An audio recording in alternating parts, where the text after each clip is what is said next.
Muy buenos días, amados amigos y hermanos presentes. Es para mí un privilegio muy grande estar con ustedes nuevamente en este lugar, visitándoles y saludándole a cada uno de ustedes. Viviendo en el tiempo en que estamos, nos enfrentamos a una realidad, a la realidad de lo que somos, a la realidad de lo que es el ser humano en este planeta Tierra. Y viendo la realidad del ser humano en este planeta Tierra, encontramos dos pueblos, judíos y gentiles. Y nosotros, viviendo en medio del pueblo gentil, encontramos nuestra posición en un programa que la raza humana ignora, pero que es dado a conocer en la Escritura. Leyendo acerca de estos dos pueblos, acerca del misterio de estos dos pueblos, dice San Pablo a los Gálatas, en el capítulo 4 y verso 22 en adelante, dice: porque escrito está que Abraham tuvo dos hijos, uno de la sierva, el otro de la libre. Mas el de la sierva nació según la carne, pero el de la libre nació por la promesa, las cuales cosas son dichas por alegoría, porque estas mujeres son los dos pactos, el uno ciertamente del monte Sinaí, el cual engendró para servidumbre, que es Agar. Porque Agar o Sinaí es un monte de Arabia, el cual es conjunto a la que ahora es Jerusalén, la cual sirve con sus hijos. Mas la Jerusalén de arriba es libre, la cual es la madre de todos nosotros. Porque está escrito: alégrate, estéril, que no das a luz. Prorrumpe y clama la que no está de parto, porque más son los hijos de la dejada que de la que tiene marido. Así que, hermanos, nosotros como Isaac somos hijos de la promesa. Empero como entonces el que era engendrado según la carne perseguía al que había nacido según el Espíritu, así también ahora. Mas, ¿qué dice la Escritura? Echa fuera a la sierva y a su hijo, porque no será heredero el hijo de la sierva con el hijo de la libre. De manera, hermanos, que no somos hijos de la sierva, mas de la libre. El misterio de dos pueblos. Pueden tomar asiento si tienen la bondad.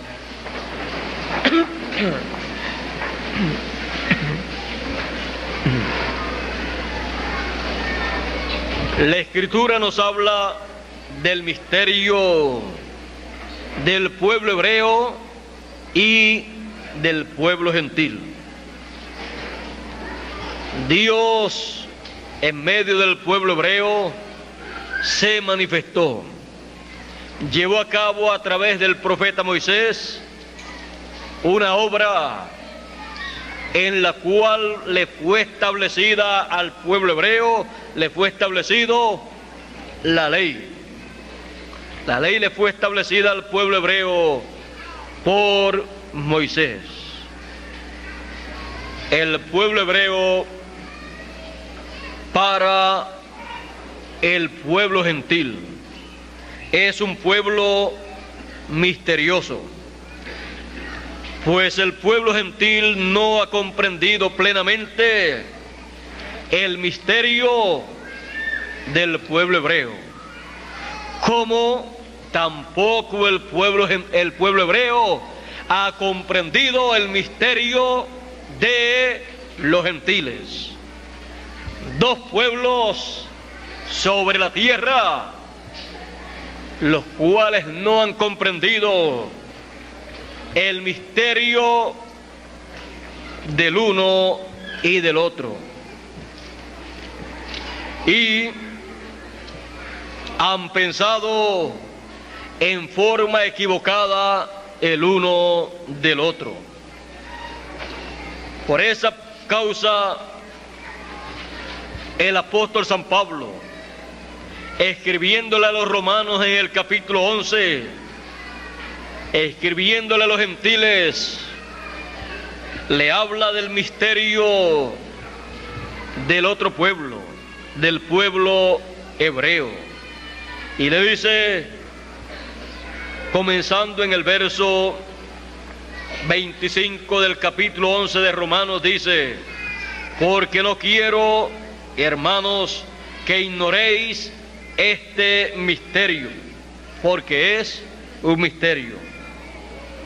No quiero que ignoréis este misterio, para que no seáis acerca de vosotros mismos arrogantes, que el endurecimiento en parte ha acontecido en Israel, hasta que haya entrado la plenitud de los gentiles. Y luego todo Israel será salvo, como está escrito: vendrá de Sión el libertador, que quitará de Jacob la impiedad. Y este es mi pacto con ellos, cuando quitare sus pecados. Así que, cuanto al Evangelio, son enemigos por causa de vosotros, mas cuanto a la elección, son muy amados por causa de los padres, porque sin arrepentimiento son las mercedes y la vocación de Dios. Aquí podemos ver dos pueblos: el pueblo de Israel y el pueblo gentil. El apóstol San Pablo da a conocer el misterio del pueblo de Israel, que el endurecimiento, el rechazo del pueblo hebreo, el rechazo del pueblo hebreo al programa divino, al rechazar al Señor Jesucristo, fue para bendición de otro pueblo, porque hay dos pueblos en esta tierra, y Dios había dicho al pueblo que yo dije: ustedes no son pueblo mío. Luego dice: ustedes son pueblo mío.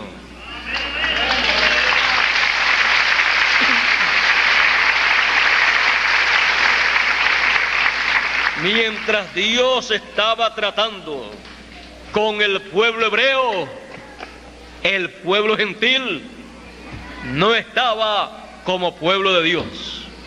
Pero cuando Dios paró su trato con el pueblo hebreo, entonces, de medio del pueblo gentil, Dios ha estado llamando un pueblo para su nombre. De entre los gentiles ha estado llamando personas para formar el pueblo gentil, el pueblo escogido de Dios, de entre los gentiles para el nombre del Señor, para su nombre eterno. Y lo llama utilizando primeramente el nombre de redención, el nombre Jesús, para luego sellarlos, para luego escribir sobre ellos su nombre nuevo, el nombre nuevo de la ciudad, el nombre nuevo de la Nueva Jerusalén y el nombre nuevo de Dios. Los tres son el mismo nombre. Ese pueblo que él llama de entre los gentiles viene a ser un pueblo nuevo, un pueblo perteneciente a una nueva creación. Dios dice del pueblo hebreo que Él creó ese pueblo, lo formó, lo creó de la nada, porque no era pueblo, pero Dios le dijo a Abraham: tú serás padre de muchedumbre, de gente, de naciones. Y comenzó en Abraham. En Abraham estaban ambos pueblos, dos pueblos en un hombre, en Abraham. El pueblo hebreo vino según la carne. Por eso San Pablo dice que los hijos que vienen según la carne, representados en Agar y en su hijo Ismael, son aquellos que están sujetos a la ley, sujetos a la primera dispensación de la ley, la cual la recibieron en el monte Sinaí. Ellos son hijos de ese monte y perteneciendo a Agar, aunque aparentemente vienen por la línea de Sara, vienen espiritualmente por un pacto en el monte Sinaí, hablando en términos espirituales, y vienen por ese pacto de los mandamientos de la ley del monte Sinaí, el monte de Agar, o monte Sinaí, porque Agar y Sinaí representan lo mismo. Por eso dice San Pablo, hablando a los Gálatas, que era el grupo problemático de aquel tiempo, en todos los tiempos, en el campo religioso, en el campo espiritual, aún la gente, estando en el programa de Dios, estando en el tiempo que corresponde y habiendo recibido el mensaje que corresponde para ese tiempo, a través del mensajero para ese tiempo, aún con todo y eso, han habido problemas, han habido diferencias, han habido personas que han entendido algunas cosas de una forma y otros de otra forma, saliéndose de la forma en que lo entiende el mensajero que Dios le envía para ese tiempo, que es la única forma correcta.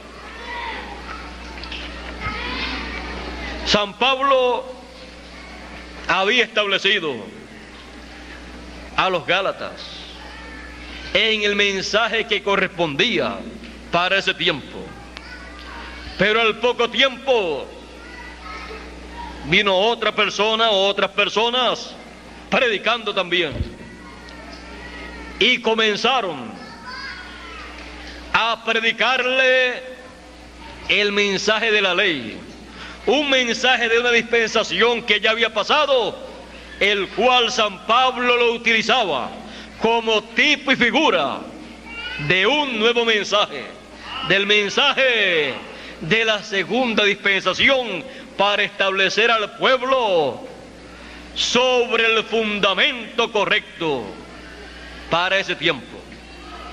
Pero solamente el mensajero que Dios envía para una edad o una dispensación es el que puede tomar la palabra, puede tomar un mensaje de una dispensación que ya pasó y actualizárselo al pueblo. Lo toma cualquier otra persona, cualquier otro predicador que no es el mensajero para ese tiempo, y comienza a alterar el programa de Dios para ese tiempo. Comienza a malinterpretar el mensaje que corresponde para ese dato dispensación, tratando de aplicar el mensaje de una edad o dispensación pasada en una forma literal, tratando de darle su propia interpretación cuando interpreta alguna cosa. Eso pasó con los Gálatas. Por eso San Pablo dice: ustedes comenzaron bien. ¿Por qué? Porque habían comenzado con San Pablo, el mensajero de la primera edad de la iglesia gentil. Comenzaron ustedes bien, escuchando el mensaje que correspondía para esa segunda dispensación y para esa primera edad de la segunda dispensación. Ustedes comenzaron bien, porque habían comenzado escuchando a San Pablo, su mensajero. ¿Quién ha sido el que les ha desviado?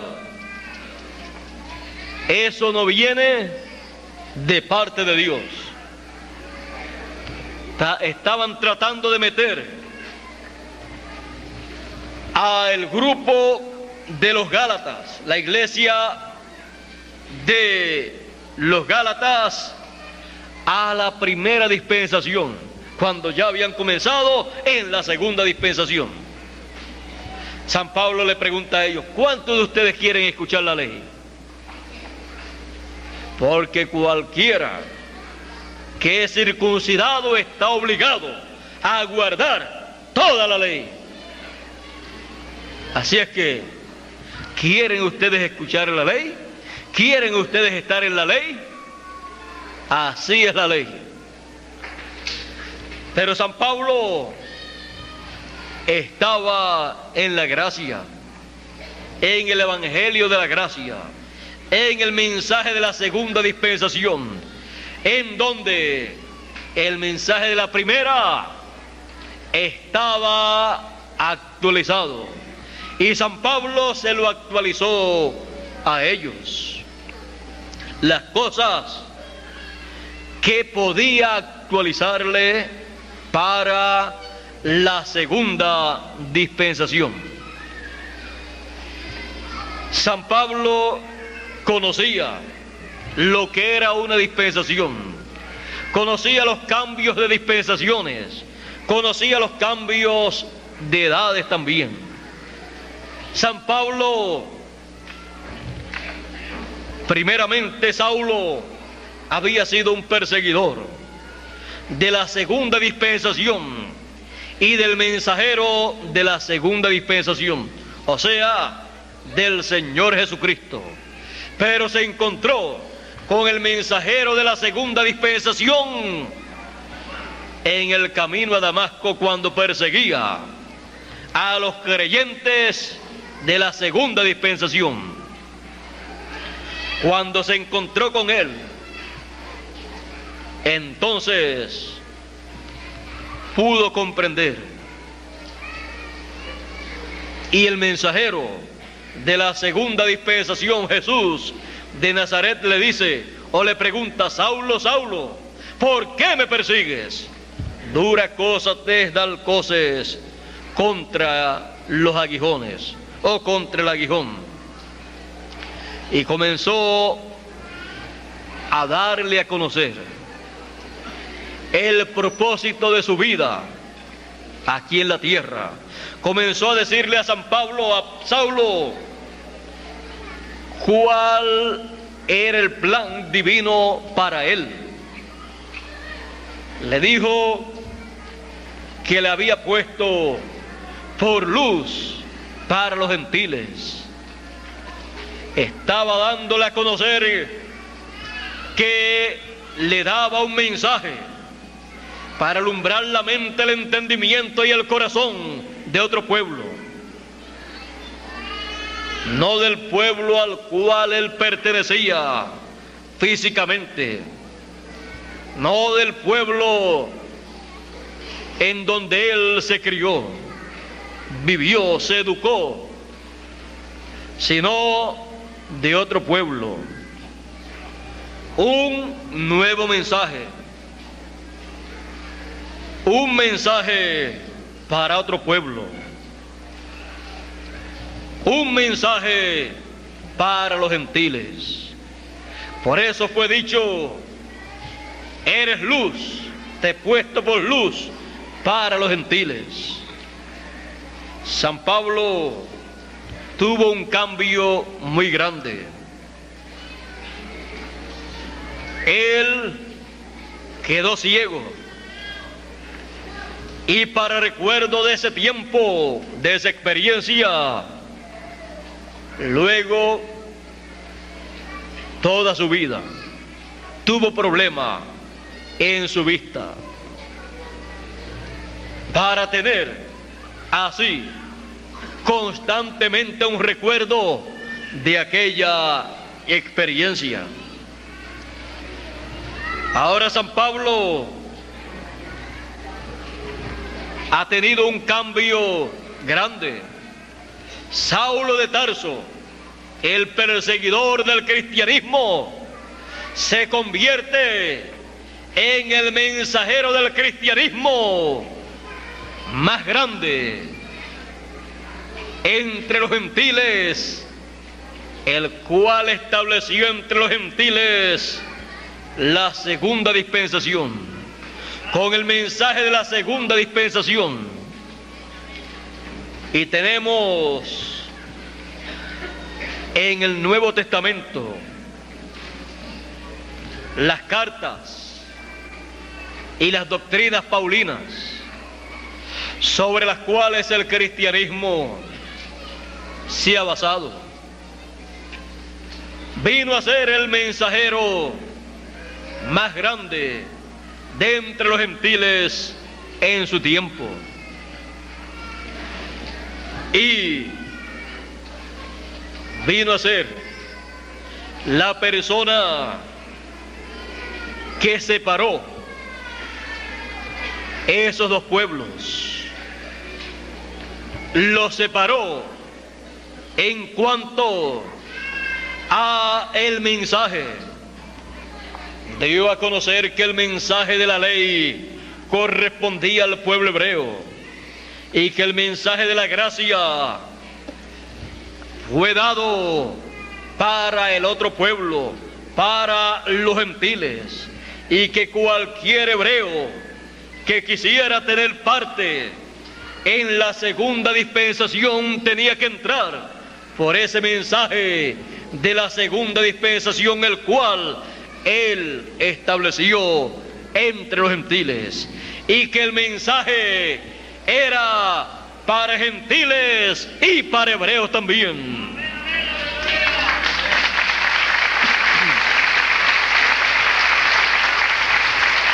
Y que los hebreos que vinieran al mensaje de la segunda dispensación no tenían que guardar el mensaje de la primera dispensación, porque se había llegado a una nueva dispensación con un nuevo mensaje. No se puede mezclar una dispensación con otra. No se puede mezclar un mensaje de una dispensación con un mensaje de otra dispensación. No se puede traer un mensaje de una dispensación pasada a una nueva dispensación para ponerlo a funcionar como si se estuviera en la dispensación anterior.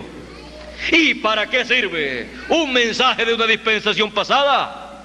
Sirve para verse el nuevo mensaje en tipos y figuras del mensaje que ya pasó. Así es que se usa el mensaje de una dispensación que ya pasó. Por eso San Pablo, tomando el mensaje de la dispensación de la ley, traía con esos tipos y figuras las cosas que correspondían a la nueva dispensación. Por eso podía tomar el Cordero del Antiguo Testamento y decir que Jesús de Nazaret era ese Cordero en una nueva dispensación. El primero que comenzó a visualizar claramente, a ver claramente el comienzo de una nueva dispensación, fue Juan el Bautista. Cuando vio a Jesús de Nazaret, él dijo: he aquí el Cordero de Dios que quita el pecado del mundo. Estaba viendo una nueva dispensación con un nuevo Cordero. Estaba actualizando el Cordero del Antiguo Testamento. Lo estaba actualizando con un hombre, Jesús de Nazaret. Pero Juan el Bautista no era un mensajero para una nueva dispensación, pero pudo ver el comienzo de una nueva dispensación y pudo ver cómo las cosas del Antiguo Testamento, de la primera dispensación, se iban materializando, tomando forma en una nueva dispensación con nuevos personajes. Y eso fue algo muy grande para Juan el Bautista. Juan el Bautista vino a ser el mensajero de las edades de la iglesia hebrea, el mensajero mayor, el profeta mayor. Y siendo el profeta mayor, vino a ser el precursor del Mesías, del mensajero dispensacional más grande que había aparecido en medio del pueblo hebreo. Uno como Moisés, porque Moisés fue mensajero dispensacional. Juan el Bautista fue mensajero de una edad. Jesús fue mensajero dispensacional. Tres grandes dispensaciones con tres grandes mensajeros dispensacionales. Los demás son mensajeros de edades, los cuales no pueden establecer, los cuales no pueden traer, comenzar, ni proclamar el mensaje dispensacional y hacer la obra dispensacional que solamente puede hacer un mensajero dispensacional. Una dispensación es 7 veces mayor que una edad. O sea que una dispensación cubre 7 etapas y luego pasa a una 8ª etapa, en la cual se lleva a cabo una obra tan importante que da lugar a algo grande en el programa divino. Cuando se llega a una 8ª etapa, eso da lugar a las grandes promesas mesiánicas establecidas en la Escritura. Y en las grandes promesas mesiánicas está la venida del Hijo del Hombre. Está el llamado de los escogidos. Está la obra que corresponde a la venida del Hijo del Hombre en favor de los hijos de Dios. Está la obra de Cordero de Dios para quitar el pecado del mundo, o de León de la tribu de Judá para reclamar todos los derechos que corresponden a los hijos de Dios, para dar así lugar a una nueva dispensación. Está también la resurrección de los muertos, de la dispensación que ya ha concluido, y la transformación de los vivos de la dispensación que da comienzo. Todo eso está en esa etapa 8ª de esa dispensación. Por eso, cuando Jesús apareció sobre la tierra,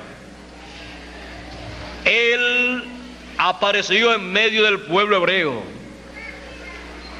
y apareció cuando Juan el Bautista, el mensajero de la primera dispensación, estaba trayendo un mensaje para preparar al pueblo para la venida del Mesías, el cual aparecería en un ciclo eterno, en una edad eterna, siendo Él la piedra que los edificadores desecharon o desecharían en aquel tiempo, siendo Él esa piedra angular. Apareció y comenzó una nueva edad, una edad la cual daba comienzo a una nueva dispensación. Recordemos siempre que cuando se llega a la 8ª edad, esa 8ª edad de por sí es una nueva dispensación. Es una edad mesiánica en la cual las promesas mesiánicas se llevan a cabo, y el mensajero de la 7ª edad, Juan el Bautista, el precursor del que vendría después de él, en una nueva edad que de por sí sería una nueva dispensación, le preparó el camino a ese mensajero dispensacional, un mensajero de una edad preparándole el camino a un mensajero mayor, a un mensajero de una dispensación. Por eso Juan el Bautista decía: el que viene tras mí, después de mí, mayor que yo es, el cual yo no soy digno de desatar la correa de su calzado. Él hará las cosas que yo digo que Él va a hacer. Él dijo: yo soy la voz de uno que clama en el desierto. Ese es mi ministerio. Pero después de mí viene otro, porque después de la séptima edad de la iglesia hebrea vendría la edad de la piedra angular, la edad octava, la edad eterna, la edad del Hijo del Hombre. Por eso Jesús, cuando apareció en ese ciclo eterno. Todavía hay muchas personas que no saben eso. Todavía hay personas que mezclan todo y piensan que todo fue en un mismo tiempo.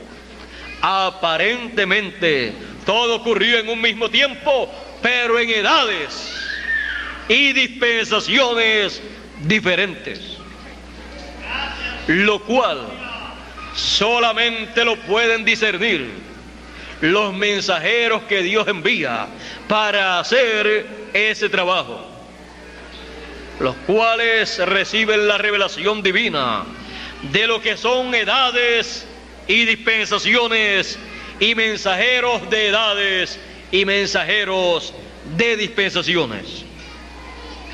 Ahora vean ustedes a Jesús de Nazaret moviéndose en medio del pueblo hebreo, pero los líderes religiosos decían que Jesús no guardaba la ley, que Jesús quebrantaba la ley, y los discípulos de Jesús que también la quebrantaban.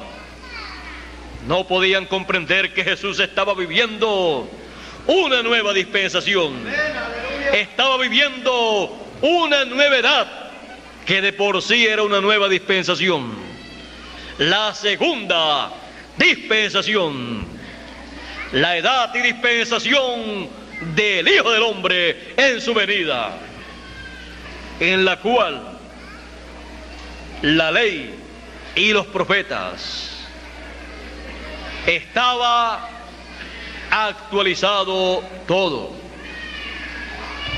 lo que la ley y los profetas decían, estaba siendo actualizado todo por el Señor Jesucristo, lo cual no comprendían en aquel tiempo las religiones de aquel tiempo. El judaísmo, perteneciente a la primera dispensación, nada comprendía de lo que estaba pasando.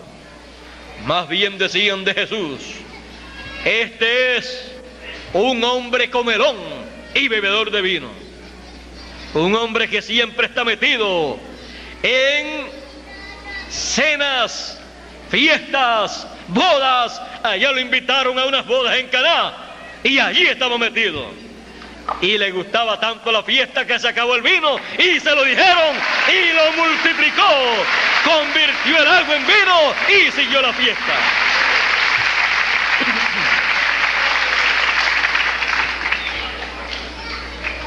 Pero eso se convierte en tipo y figura del vino espiritual, que en el tiempo final se multiplica para que siga la fiesta de las bodas del Cordero.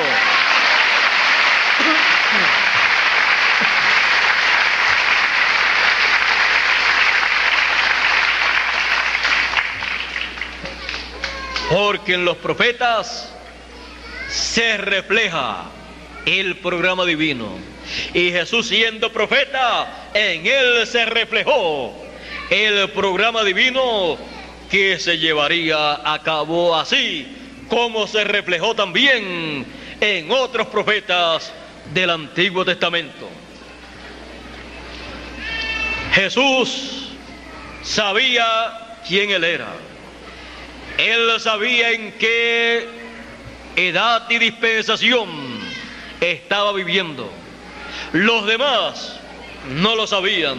Juan el Bautista lo pudo vislumbrar cuando lo vio, pero en 6 meses de ministerio y un poquito retirado de Jesús, porque Juan el Bautista estaba predicando por un lado, y luego Jesús, cuando fue bautizado, comenzó después de su ayuno de 40 días, comenzó su ministerio.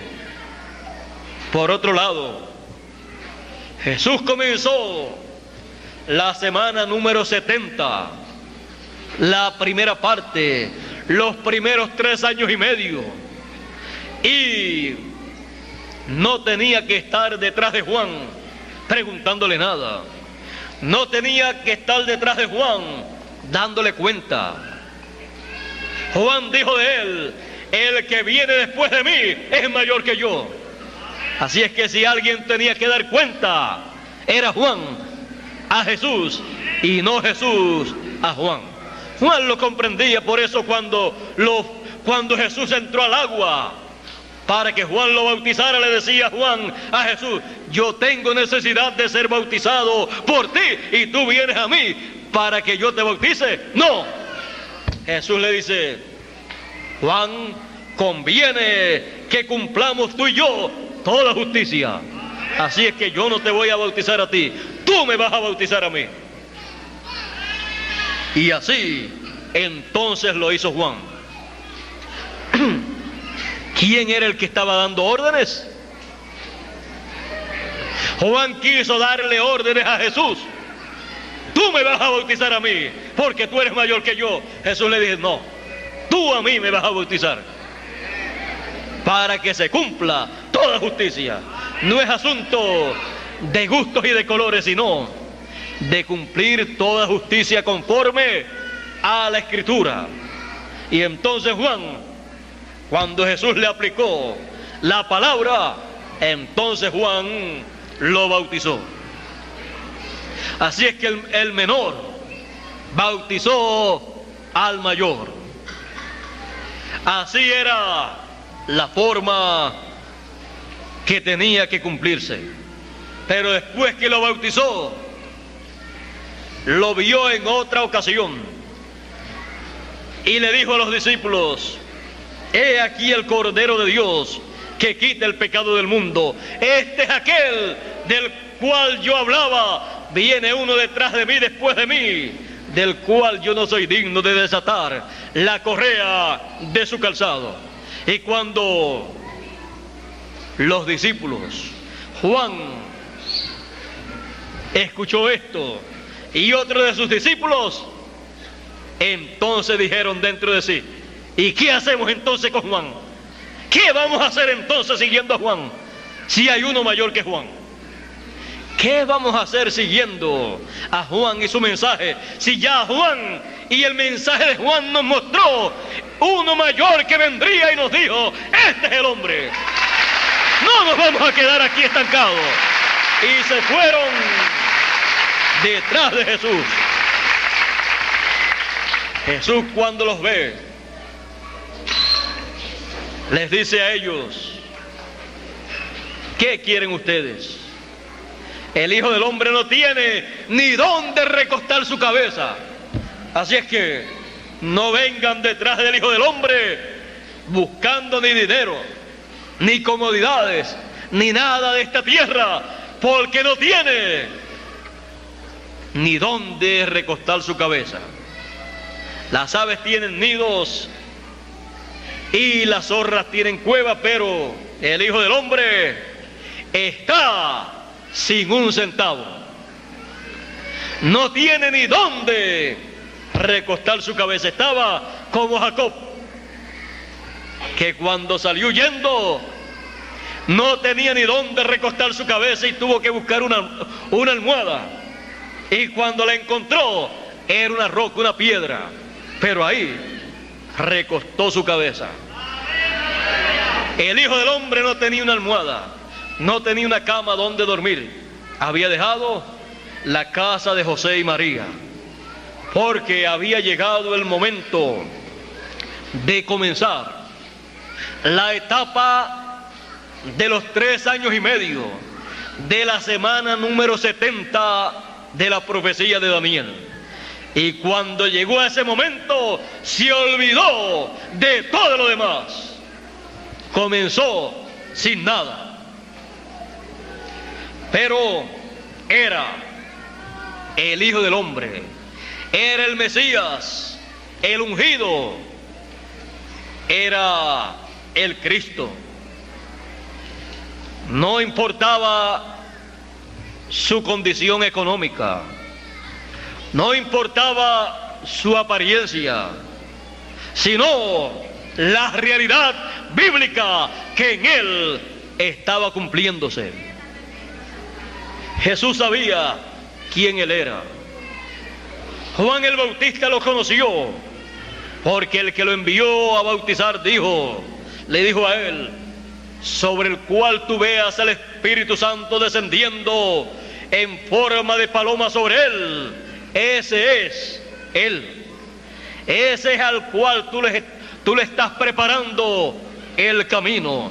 Ese es el Mesías, el Cristo, el que viene después de ti.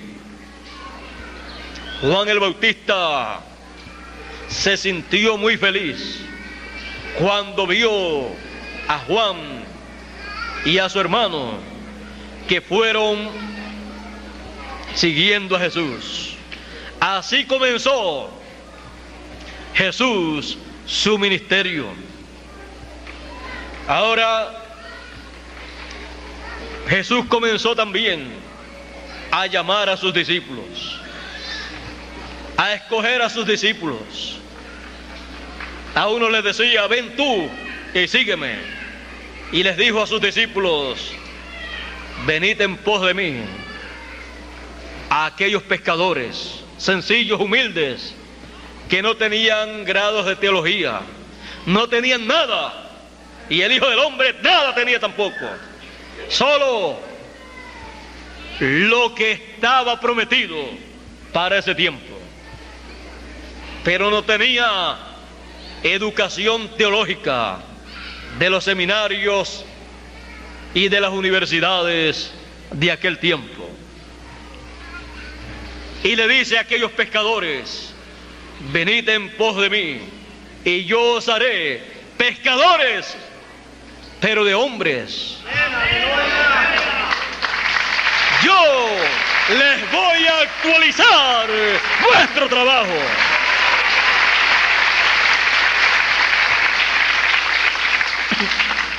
Por eso después trajo muchas parábolas hablándoles acerca de peces, de redes y cosas así, que eran las cosas que ellos conocían. De ahí los llamó Jesús y de esas cosas les hablaba: los misterios del reino de los cielos, utilizando las cosas que ellos ya conocían. Para aquellos tiempos Jesús le dio una parábola, diciéndole: el reino de los cielos es como una red que es echada y luego se saca y hay peces grandes y pequeños. Se toman los peces grandes y se echan los peces pequeños al agua de nuevo. Se echan todas las demás cosas que no son las cosas que se escogen en esa pesca para llevar a cabo la obra, el trabajo y recibir el beneficio de ese trabajo. Así será, dice el Señor, en el fin del tiempo. Él dice que en el fin del tiempo será así. Dice, así será al fin del siglo. Saldrán los ángeles y apartarán a los malos de entre los justos y los echarán a los malos en el horno de fuego. Allí será el lloro y el crujir de dientes. Lo mismo de la parábola del trigo y de la cizaña. Aquí lo vemos en la parábola de la red, hablando del fin del siglo. El ministerio de estos ángeles tendrá que ver con los malos y también con los buenos, porque será un ministerio para bendición de los escogidos y para traer el juicio, las plagas para los malos, para la cizaña. Aquí podemos ver cómo el Señor Jesucristo, estos misterios que corresponden a este tiempo final, los habló 2000 años atrás, aproximadamente, en una forma tan sencilla, utilizando una red, unos peces y unos pescadores. O sea, los que pescaban vienen a ser tipo y figura de los ángeles, el ministerio de los ángeles del Señor, el ministerio de los dos olivos, el ministerio de Moisés y Elías, que con gran voz de trompeta llama y junta a los peces buenos, llama y junta a todos los escogidos, y luego hará una labor con los peces malos, hará una labor con los malos, como dice el profeta Malaquías en el capítulo 4. He aquí viene el día ardiente como un horno, y todos los soberbios serán estopa, y aquel día que vendrá los abrazará, ha dicho Jehová de los ejércitos, y no les dejará ni raíz ni rama. ¿Ve usted la parábola de la red de los peces interpretada? Pero ¿qué de los escogidos? ¿Qué de los peces buenos? A los que temen mi nombre, más a los que temen mi nombre, nacerá el sol de justicia, y en sus alas traerá salud, salvación, traerá la resurrección de los muertos y la transformación de los vivos, bajo el ministerio de el Señor en su venida con sus ángeles, llamando y juntando a los escogidos a los peces buenos. Traerá la resurrección de los muertos y la transformación de los vivos. A los que temen mi nombre nacerá el sol de justicia, nacerá la segunda venida del Hijo del Hombre, y en sus alas, en el ministerio de Moisés y Elías, que son las alas del Señor en su segunda venida, traerá salvación, salud, porque en esas dos alas están representados los vivos y los muertos. Los muertos están representados en Moisés, que murió, pero en el monte de la transfiguración apareció de nuevo. Y en Elías, están representados los vivos, que serán transformados sin ver muerte, porque Elías no vio muerte, sino que fue raptado, arrebatado en un carro de fuego sin ver muerte. El ministerio de Elías representa a los escogidos que están vivos. Por eso, el ministerio de Elías, cuando estaba en su cuarta etapa, dijo: del occidente vendrá uno en un caballo blanco. Recorreremos ese camino, esa senda, una vez más, nuevamente. Elías dice que recorrerá nuevamente el camino ministerial.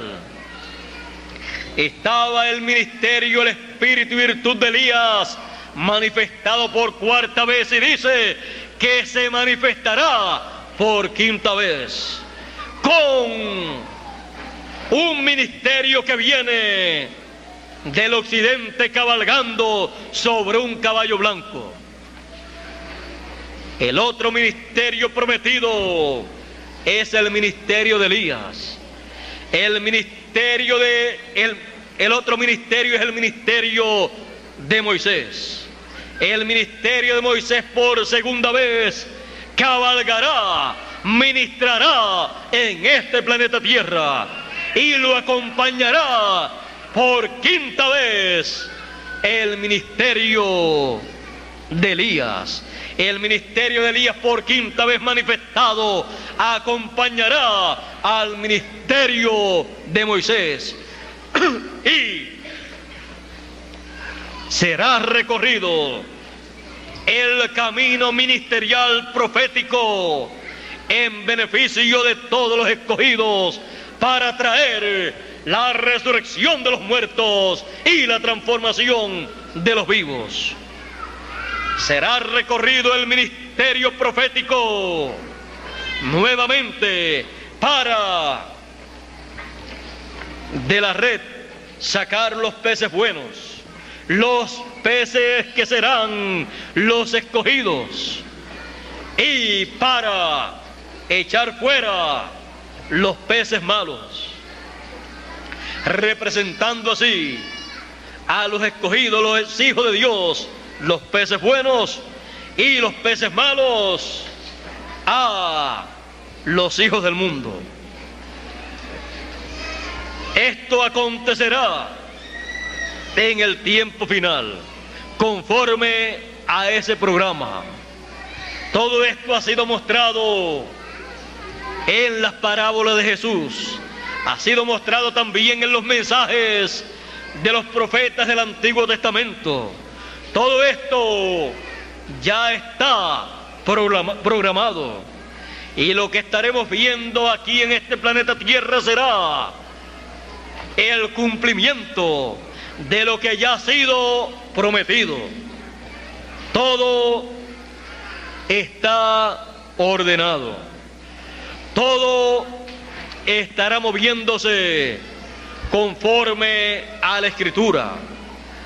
Ahora hemos visto cómo estos dos pueblos, el pueblo hebreo y el pueblo gentil, a través de la historia han tenido la intervención divina. El pueblo hebreo aún tiene la promesa de la intervención divina en y para un lapso de tiempo de 3 años y medio, en la última parte de la semana número 70 de la profecía de Daniel, lo cual ellos están esperando, aunque no saben qué será esos últimos 3 años y medio de esa semana número 70. Ellos piensan que será la semana completa, pero ya la mitad de la semana se le cumplió a ellos y se les pasó, porque convenía era conveniente que así aconteciera para dar lugar al otro pueblo que estaba esperando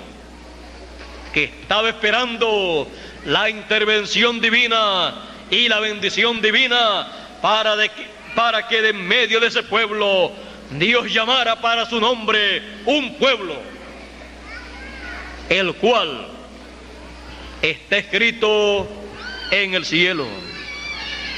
Ese pueblo es sacado de entre los gentiles. Y así como en la ocasión en que Jacob bendijo a los dos hijos de José, y cuando estaban frente a él, el mayor frente a su mano derecha y el menor frente a su mano izquierda, Jacob cruzó sus manos y cayó la mano derecha sobre el menor y la izquierda sobre el mayor. El mayor representando al pueblo hebreo y el menor representando a los gentiles. La bendición del primogénito, de la primogenitura, cayó sobre el menor.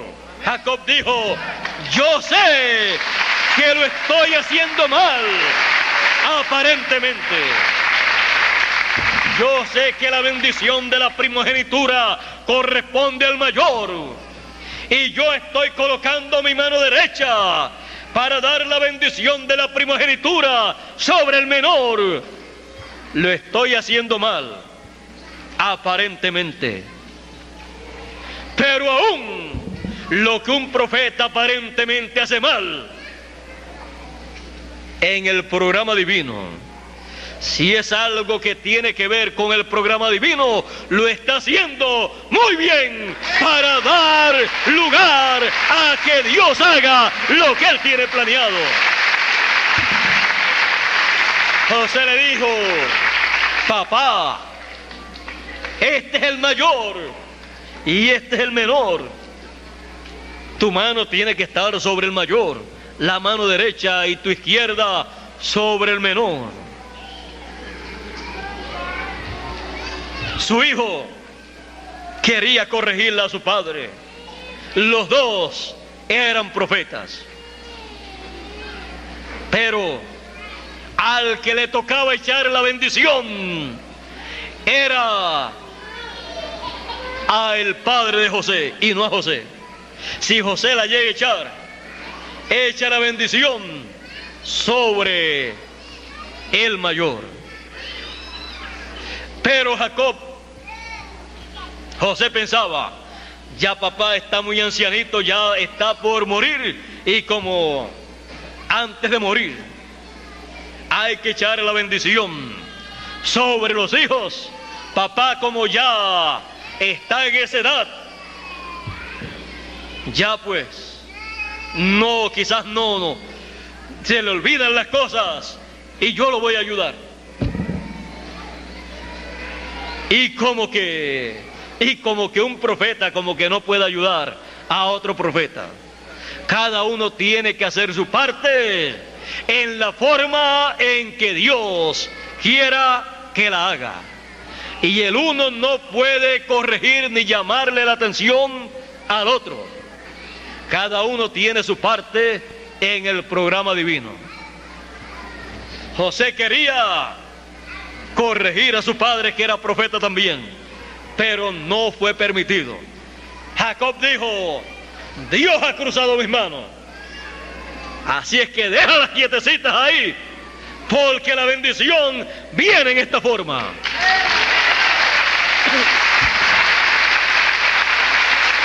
Y la bendición para los gentiles vino en esa forma, por la cruz de Jesucristo, el cual fue crucificado por usted y por mí. Así le vino la bendición a los gentiles.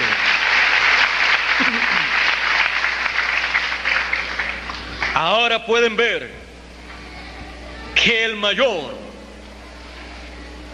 que tenía los derechos a la primogenitura, a la bendición principal, no la recibió, y la recibió el menor. Y la bendición del menor le fue dada al mayor. Eso viene desde tiempo atrás. La bendición del mayor pasando al menor. ¿Recuerdan ustedes el caso de Jacob? Vino a hacer lo mismo que él logró que ocurriera con él. Como con él aconteció así, él recibió la bendición del mayor. Ahora en esta ocasión, cuando va a bendecir a los hijos de José, le echa también la bendición mayor al menor. Jacob, desde el vientre de su madre, luchó por la bendición de la primogenitura. En el vientre de su madre estaba su hermano Esaú, y allá en el vientre de su madre tenían una lucha, una pelea. Y la pelea, la lucha era por la primogenitura. No crean que era por otra cosa. En la lucha, uno tenía que nacer primero y el otro después. Iba a nacer primero el que estuviera en la posición correcta para nacer primero, y el otro nacería después. Ahora recordemos que Jacob es un hombre positivo, que no se da por vencido, aunque la primera batalla la pierda. Perder una batalla no es perder una guerra. La primera batalla en el vientre de su madre podemos ver que la perdió, porque en ese brincoteo que tenían ahí, su hermano cayó en la posición de nacer primero y él quedó a lo último. Pero podemos ver que aún no soltaba a su hermano. Nació primero el que estaba en la posición para nacer primero. Ahora, ser madre de personas que tienen una promesa, como estos dos niños que iban a nacer, no era nada de fácil. Rebeca, vamos a ver quién era. Esta joven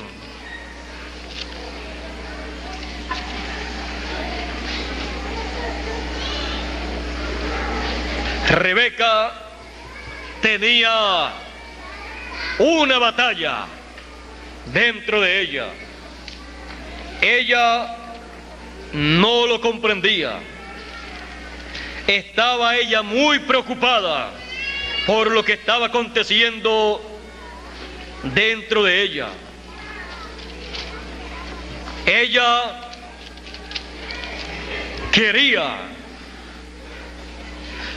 quería aliviar sus dolores, porque dos muchachos brincando en el vientre de la madre, eso debe ser terrible.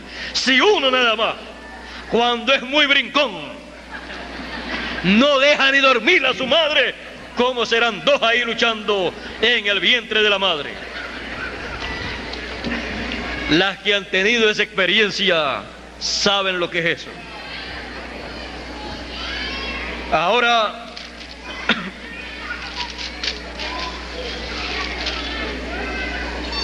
veamos aquí. Dice en Génesis 25, verso 21 en adelante,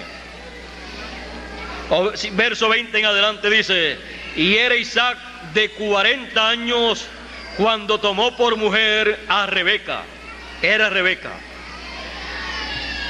hija de Betuel, arameo de Padán Aram, hermana de Labán, arameo. Y oró Isaac a Jehová por su mujer, que era estéril. Y aceptólo Jehová, y concibió Rebeca su mujer. Ahora vean, la esposa o mujer de Isaac era estéril, como también Sara era estéril.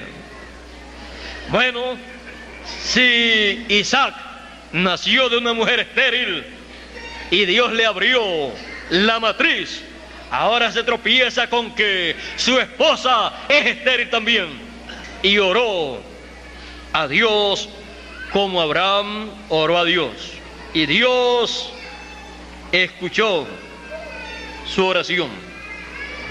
Y concibió Rebeca. Y los hijos se combatían dentro de ella.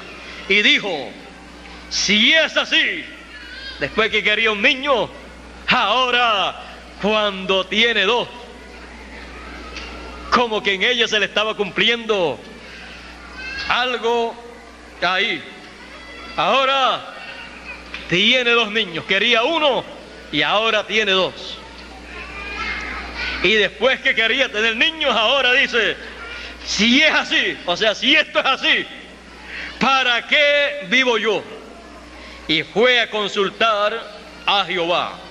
Y respondióle Jehová: dos gentes hay en tu seno, y dos pueblos serán divididos desde tus entrañas. Y un pueblo será más fuerte que el otro pueblo, y el mayor servirá al menor.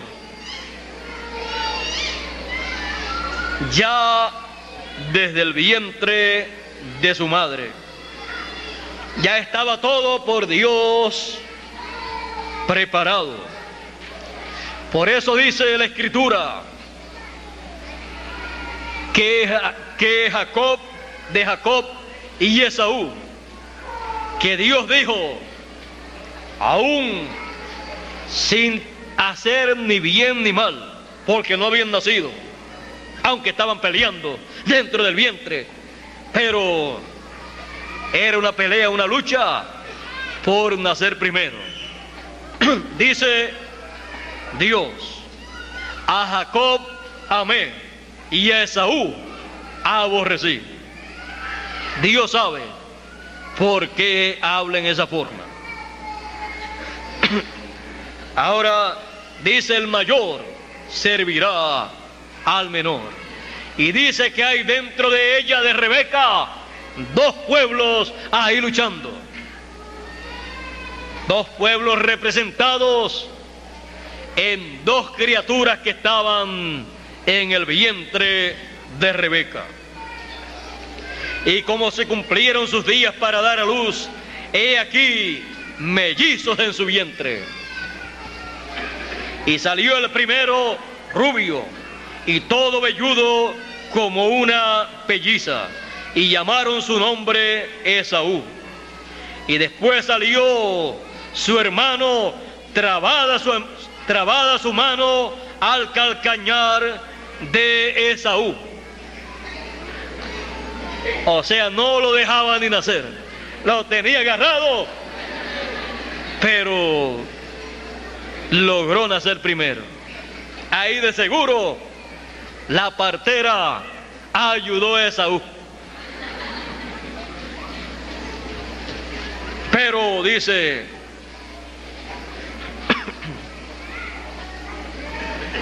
y fue llamado su nombre, y después salió su hermano, trabada su mano al calcañar de Esaú, y fue llamado su nombre Jacob. Y era Isaac de edad de 60 años cuando ella los engendró. Se casó a los 40 y 20 años después fue que pudo tener estos niños de Rebeca. Bueno, Abraham esperó más para tener a Isaac. Así es que podemos ver que Jacob, la primer batalla, la primer lucha, la perdió aparentemente. Luego siguió luchando por la primogenitura. Y ya ustedes saben la historia de Jacob. Esaú no se dio cuenta que para ese muchacho luchar con él y obtener la primogenitura, no se dio cuenta que el nombre que llevaba le ayudaba. Le ayudaba ese nombre para hacer todas las cosas que tenía que hacer y lograr éxito en lo que se proponía. Negoció con Esaú, le compró la primogenitura por comida y después luchó para que su padre le echara la bendición del primogénito y lo logró también. Negoció con su suegro y también ganó. Su suegro creía que le iba a ganar todas las luchas, pero Jacob era Jacob. Así es que negoció en cuanto a las ovejas, y el padre de el hermano de Rebeca, pues era el tío de Jacob, y vino a ser también luego el suegro. Bueno, quiso negociar con el sobrino y el sobrino se le convirtió en yerno, y luego también se le convirtió en una persona más rica que el mismo suegro. Usted puede ver que Jacob usaba muchas mañas. Cuando el suegro le decía: las ovejas que nazcan listadas son las tuyas y las mías son las que no tienen listas, Jacob decía: pero si todas las que nacen sin lista y 2 o 3 así salen manchaditas, ¿cómo vamos a hacer para que le salgan unas pecas de esas bien largas a las ovejas para que así pues yo pueda obtener un buen rebaño de ovejas? Bueno, allá se las inventó con unas varas de álamo, las colocó en las aguas donde iban a tomar agua las ovejas, y cuando estaban tomando agua, las que estaban con ya criaturas dentro, ya tenían sus ovejitas dentro, y ya pues dentro de poco tiempo iban a parir.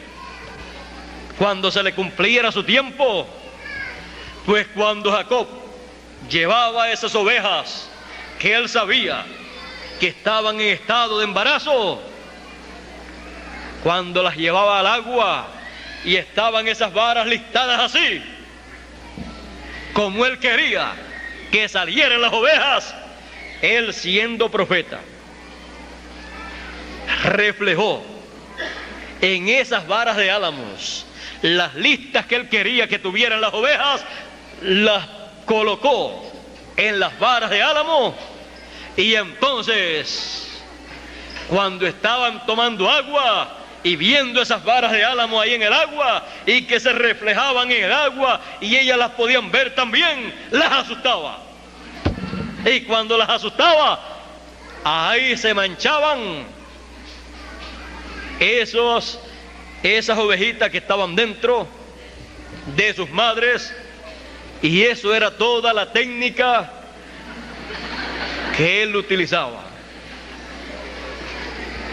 Y como dicen algunos, más vale maña que fuerza. Jacob, no sabemos cómo la aprendió esa maña, pero como que Dios le ayudó, porque él vio en visión a todas las ovejas y a los ovejos cuando estaban ellas concibiendo, y él veía que concebían listados.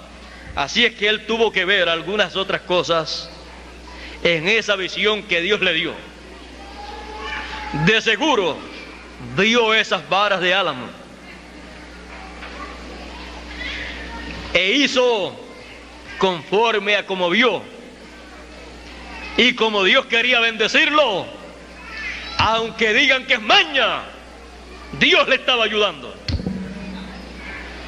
Así es que era algo de la sexta dimensión que él utilizaba y lo colocaba acá en cosas de esta dimensión para que se materializara. Él sabía cómo hacerlo. Dios le ayudó en todo, y aunque fueran mañas aparentemente para los seres humanos, era un programa divino en favor de Jacob, con el cual sería levantada una nación. Jacob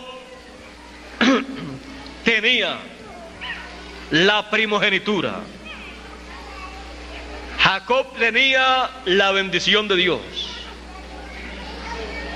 Y una cosa muy buena que una persona debe saber, y que cuando la sabe se llena de regocijo, es la que Dios dice: a Jacob amé. Saber que Dios ama a uno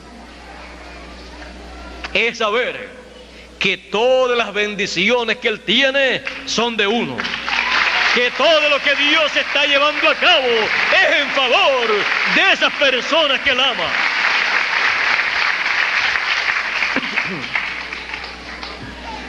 Dios estaba en favor de Jacob. Jacob, un hombre positivo, luchador, aún cuando ya regresaba a su tierra con sus 12 hijos, uno lo llevaba que nadie lo veía, lo llevaba en el vientre de Raquel, porque ese tenía que nacer en la tierra de la promesa, en la tierra prometida, el último de los hijos de Jacob, Benjamín, porque el Benjamín es el último. El Benjamín tenía que nacer en la tierra prometida, el único. Los demás nacieron en otros lugares, en tierra de los gentiles. Ahora vean ustedes el pueblo hebreo. El pueblo hebreo, el 90 y pico % nació entre los gentiles. O sea, 11 de ellos nacieron entre los gentiles. Y uno, Benjamín, en la tierra prometida, cerca de Belén. Con el nacimiento de Benjamín murió su madre. Fue un parto difícil. Muchas personas piensan que una madre que vaya a tener un hijo que tenga un propósito grande en el programa divino, todo le va a ir muy bien. Pero vemos que no es así. Vimos a Rebeca con 2 muchachos luchando en su vientre. Tuvo 9 meses bien difíciles. Una mala barriga tan y tan grande, tan y tan fuerte, que ella ni quería vivir. Y aquí Raquel, trayendo a su último hijo, muere dando a luz a su hijo. Ella le puso un nombre y su padre le puso otro. Su padre le puso Benjamín y su madre le puso por nombre Benoni. Así es que el último hijo de Jacob, naciendo en la tierra de Israel, el Benjamín de Jacob, el Benjamín de Israel, porque él sería el que recibiría la doble porción de su hermano José. Tenemos el Israel terrenal y la Jerusalén terrenal, y tenemos el Israel celestial, la Jerusalén celestial.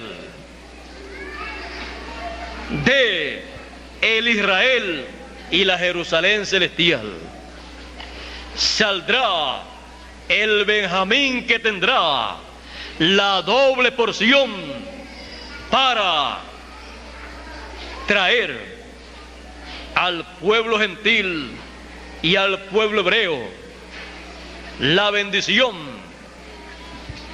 prometida para el tiempo final. Será el Benjamín el último que él enviará. Será por el cual José se dará a conocer a sus hermanos.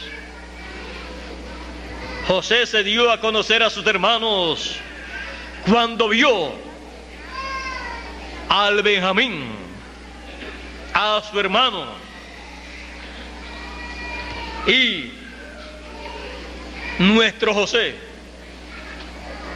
el Señor, se dará a conocer en su segunda venida a Israel cuando vea a el Benjamín prometido que estará en la tierra, al cual José, como José allá le dio la doble porción en aquella cena, nuestro José le dará la doble porción ministerial en la gran cena del Cordero. Le dará esa doble porción ministerial y se dará a conocer a 144,000 hebreos de las 12 tribus de Israel.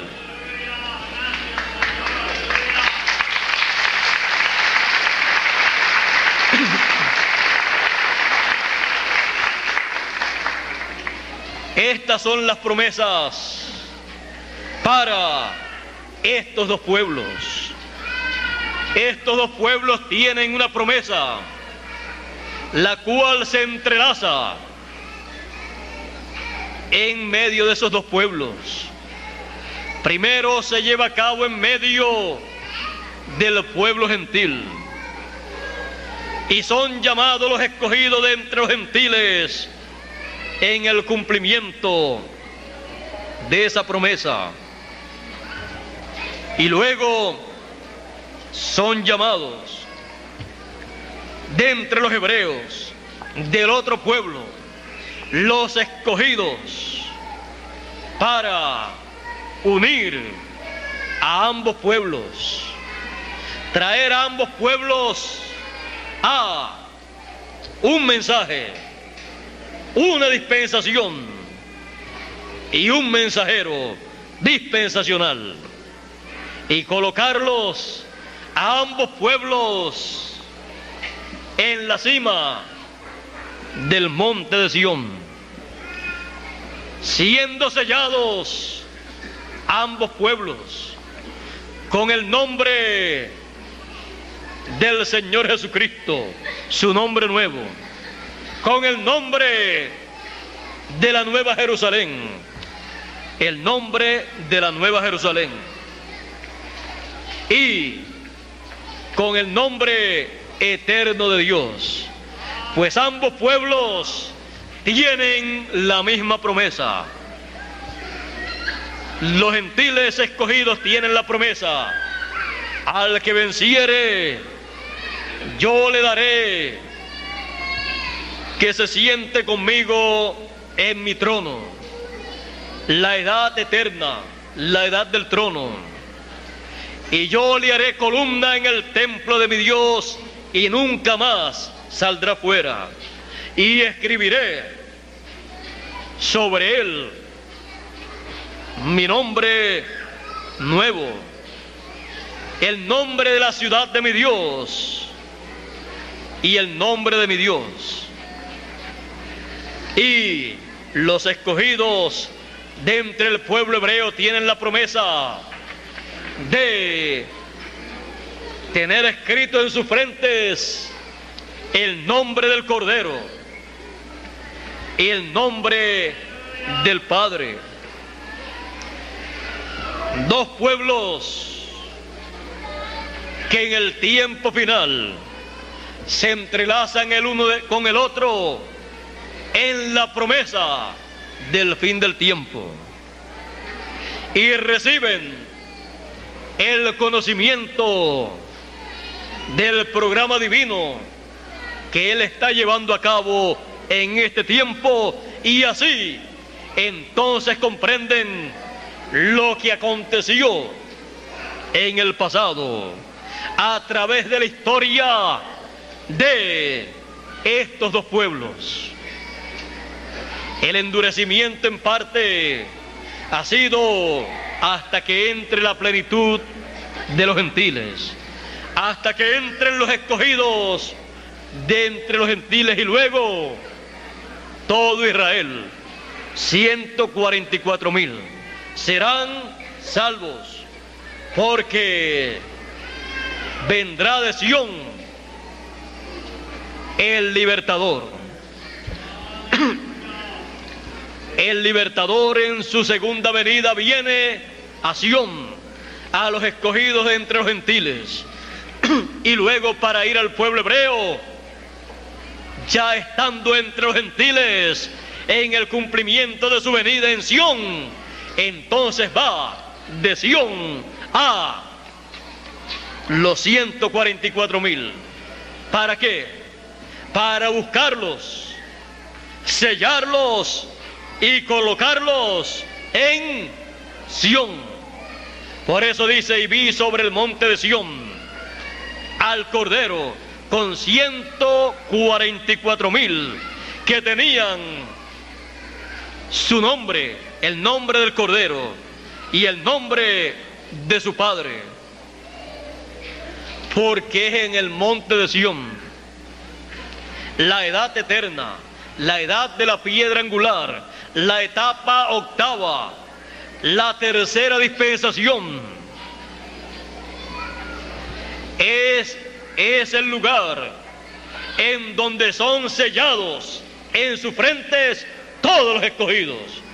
Ese es el lugar en donde son llamados y recogidos, juntados todos los escogidos. Y lo hace un mensajero dispensacional, que aparece con gran voz de trompeta, con el doble ministerio, con la doble porción ministerial del ministerio profético final, con el ministerio profético del Benjamín, de los profetas, con la doble porción ministerial, llamando con gran voz de trompeta a todos los escogidos y colocándolos sobre el monte de Sión, sobre la última etapa, la etapa eterna de el cuerpo místico del Señor. Y en Apocalipsis capítulo 7 es conocido ese ángel mensajero. Capítulo 7 y verso 2 en adelante dice: y vi a otro ángel que subía del nacimiento del sol. Aquí está identificado el lugar, el área de donde sube en su ministerio este ángel mensajero, en donde se levanta con ese ministerio ese ángel mensajero, de donde nace el sol.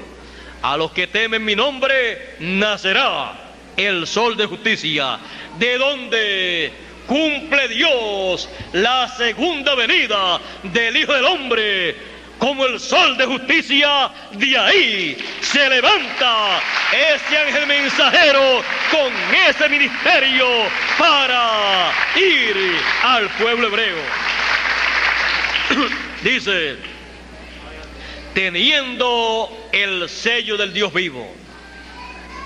Nadie más tendrá el sello del Dios vivo, solamente el ángel mensajero que sube de donde nace el sol, de donde cumple el Señor su segunda venida. De ahí se levanta ese ángel mensajero en su ministerio final, en el último ministerio de Dios, con el sello del Dios vivo. Ninguna persona puede ser sellado con el sello del Dios vivo, a menos que no sea por ese ángel y bajo ese ministerio y bajo el llamado de ese ángel mensajero, escuchando y recibiendo de todo corazón su mensaje. Cuando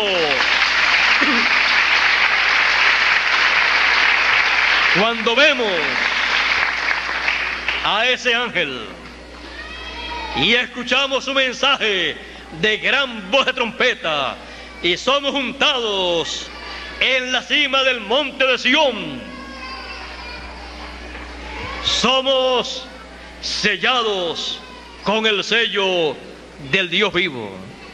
Y luego que todo eso ocurre, descubrimos que hemos sido sellados con el sello del Dios vivo, porque para eso es que le envía ese ángel mensajero, para llamar con gran voz de trompeta a todos los escogidos, colocarlos sobre el monte de Sión y sellarlos con el sello del Dios vivo.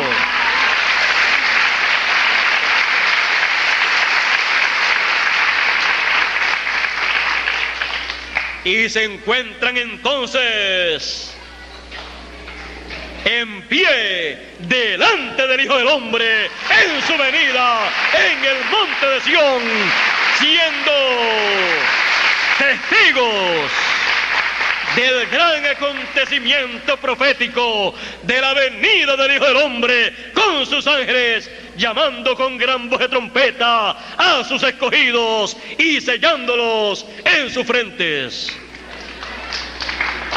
Y luego queda el pueblo hebreo, 144,000, que serán llamados, recogidos en la cima del monte de Sión, la edad de la piedra angular. Porque ¿para qué otro lugar los vamos a llevar? Si ya no hay otras edades, no hay otras dispensaciones, lo único que queda y permanecerá por toda la eternidad es nuestra edad, nuestra dispensación.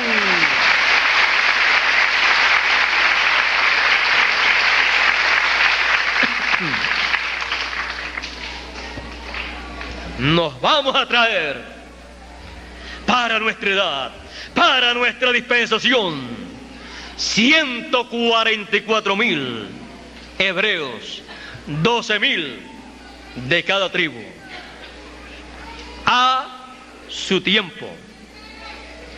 Primero, los escogidos. Primero, el menor. Porque los primeros serán postreros y los postreros primeros. Ellos estaban primero, pero ahora, actualmente, nosotros estamos primero.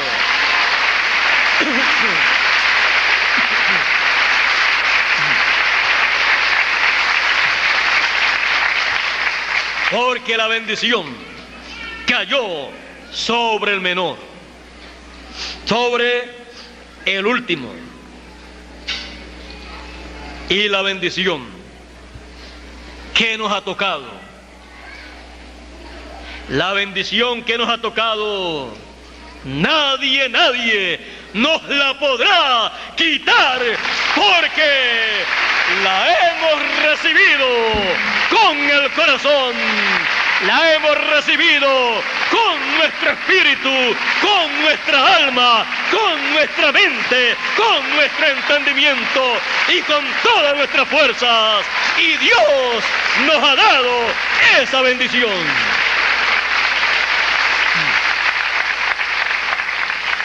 Lo único que podemos hacer es decirle: vengan ustedes también para que reciban la bendición que Dios tiene para este tiempo final.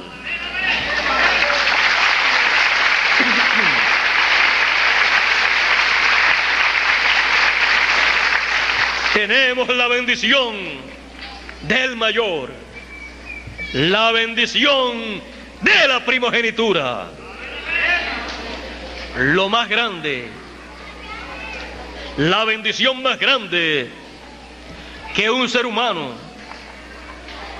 y que un pueblo puede tener. Con esa bendición de la primogenitura, todo es nuestro, herederos de Dios y coherederos con Cristo Jesús, Señor nuestro.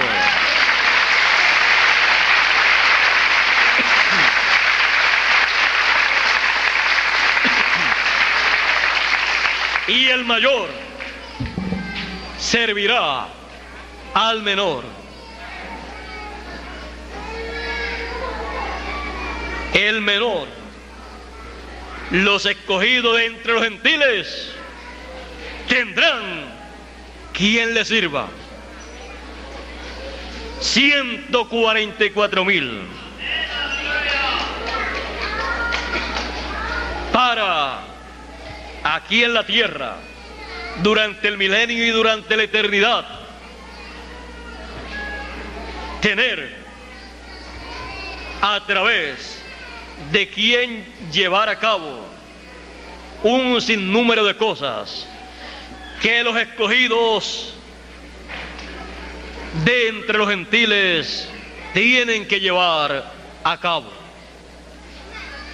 Y principalmente los escogidos de este tiempo final, porque si surgen en este tiempo, el llamado si surge para los hebreos, para 144,000, en el tiempo final,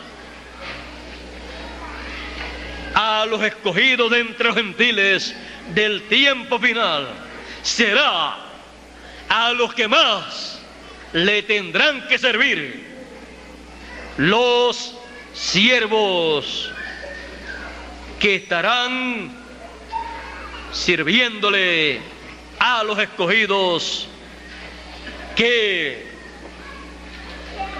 son el menor, pero con la bendición del mayor, con la bendición de la primogenitura. Así es que a los escogidos del tiempo final les servirán 144,000, 12,000 de cada tribu de los hijos de Israel, porque ellos recibirán la bendición de manos de los escogidos del tiempo final, los escogidos del principio en las edades de la iglesia gentil. En la primera edad quisieron compartir la bendición con Israel, pero Israel no pudo comprender. Los de la segunda edad también, los de la tercera también, todos quisieron compartir la bendición divina con el pueblo hebreo, pero ellos no la recibían y no era el tiempo para eso tampoco. Aún el séptimo mensajero quiso compartir la bendición de la edad séptima y no le fue permitido. Quiso compartir con ellos ese ministerio en su cuarta etapa, el ministerio de Elías, y no le fue permitido. ¿A dónde los hubiera llevado? A la séptima edad de la iglesia gentil. Y ellos están diseñados para llegar a una edad eterna. Están diseñados para llegar a la cima del monte de Sión, a la edad eterna de la piedra angular. Solamente habrá un mensajero con esa doble porción ministerial de Elías por quinta vez y de Moisés por segunda vez, con un mensaje eterno, con un mensaje dispensacional que podrá llamarlos y ellos responder a ese llamado de Dios en el tiempo final y ellos ser sellados con el sello del Dios vivo. Que esperen un poquito, esperen un poquito hasta que se concluya una labor que se está llevando a cabo en el otro pueblo, en el pueblo gentil, de donde Dios en este tiempo final llama a sus últimos escogidos de entre los gentiles, tomando así de entre los gentiles los últimos escogidos para formar el pueblo de Dios, el pueblo celestial, con una ciudadanía del cielo, pertenecientes a la Jerusalén celestial, porque el pueblo que él llama de entre los gentiles para su nombre, teniendo la bendición del primogénito, pertenece al cielo, aunque viva en esta tierra. Es de una ciudad celestial, por eso recibe un mensaje celestial y un mensajero celestial. Y cuando decimos un mensajero celestial, nos referimos a un hombre con un mensaje del cielo, con un mensaje de una ciudad celestial, no un mensaje terrenal.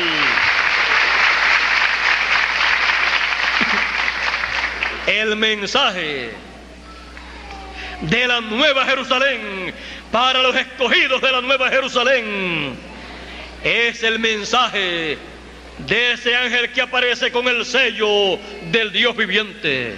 Es la trompeta final, el mensaje de gran voz de trompeta.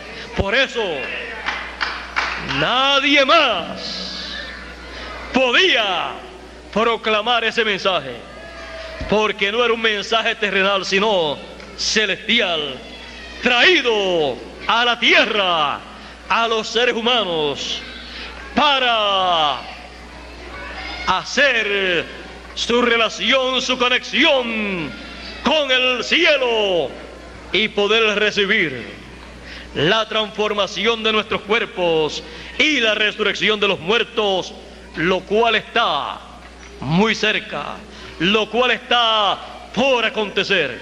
Todavía no ha acontecido, pero acontecerá conforme a la promesa divina. Somos los hijos de la promesa y recibiremos todas las promesas divinas que corresponden a este tiempo, comenzando por la venida del Hijo del Hombre con sus ángeles, por el ángel que sube del nacimiento del sol con el sello del Dios vivo, continuando con el sello del Dios viviente, siendo colocado en nuestras frentes, nuestras mentes, lo cual recibimos con el mensaje que es traído en este tiempo final. Así son sellados todos los escogidos en este tiempo final, los escogidos de ambos pueblos. Ahí tenemos el misterio de dos pueblos, el misterio de los hebreos y el misterio de los judíos, el misterio del pueblo de Israel y el misterio del pueblo gentil. Un misterio que en otros tiempos no era conocido cabalmente. Había muchas conjeturas, pero a medida que la luz va aclarándose todo el panorama de estos dos pueblos, y este misterio va dejando de ser un misterio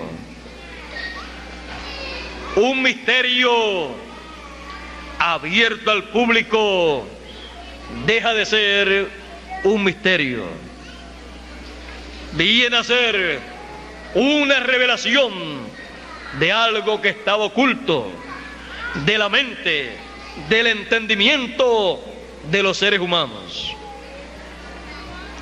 El misterio de estos dos pueblos en este tiempo final deja de ser un misterio.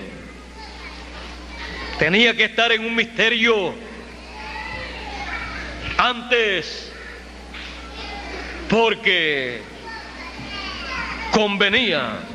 convino que estuviera sellado, cerrado al entendimiento de los seres humanos. Pero en este tiempo el misterio de estos dos pueblos se abre y ambos pueblos, los escogidos de ambos pueblos, reciben el mismo mensaje, el mismo mensajero y el mismo sello del Dios viviente, para pasar a una etapa eterna, y así pueda venir el gran reino milenial, el cual está por surgir. Nuestra edad, nuestro mensaje y el mensajero de nuestra edad con el mensaje que corresponde a nuestra edad introduce las cosas que corresponden a la tercera dispensación, las cosas que corresponden al milenio y a la eternidad. Todo lo introduce el séptimo sello, la venida del Hijo del Hombre con sus ángeles. Estamos siendo preparados para la transformación de nuestros cuerpos y para el gran reino milenial, en donde estaremos manifestados como reyes y sacerdotes juntamente con el Rey de Reyes y el Señor de Señores y el sumo sacerdote. Todo esto según el orden de Melquisedec, al cual nosotros pertenecemos. El misterio de dos pueblos. Este es el misterio de estos dos pueblos. Y nosotros somos parte de ese misterio. Dios les bendiga, Dios les guarde y muchas gracias por vuestra amable atención. Pasen todos muy buenas tardes. Será hasta una próxima ocasión en que nos veamos nuevamente, la cual espero que sea muy pronto. Yo espero que sea este mismo año.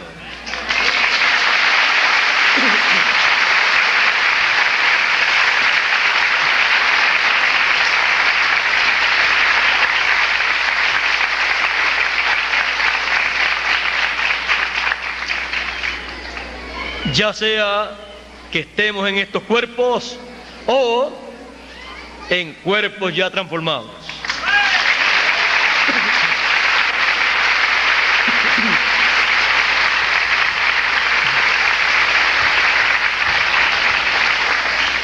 Ahora, ¿cuántos les gustaría que Bermúdez y yo no volviéramos más hasta que no tengamos el cuerpo transformado?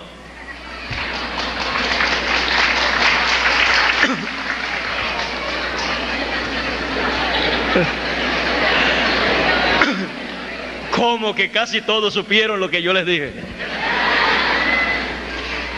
Porque si no querían vernos de nuevo, vernos más hasta que no tuviéramos el cuerpo transformado, pues no teníamos que volver para acá hasta la transformación. Pero parece que vamos a tener que volver de nuevo, aunque sea en estos cuerpos mortales y corruptibles. Así es que nos vemos muy pronto nuevamente aquí en Monterrey. Bueno, con ustedes, nuestro hermano y nuestro amigo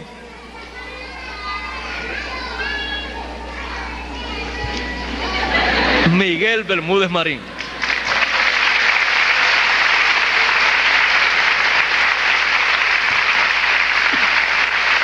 Dios les bendiga y Dios les guarde.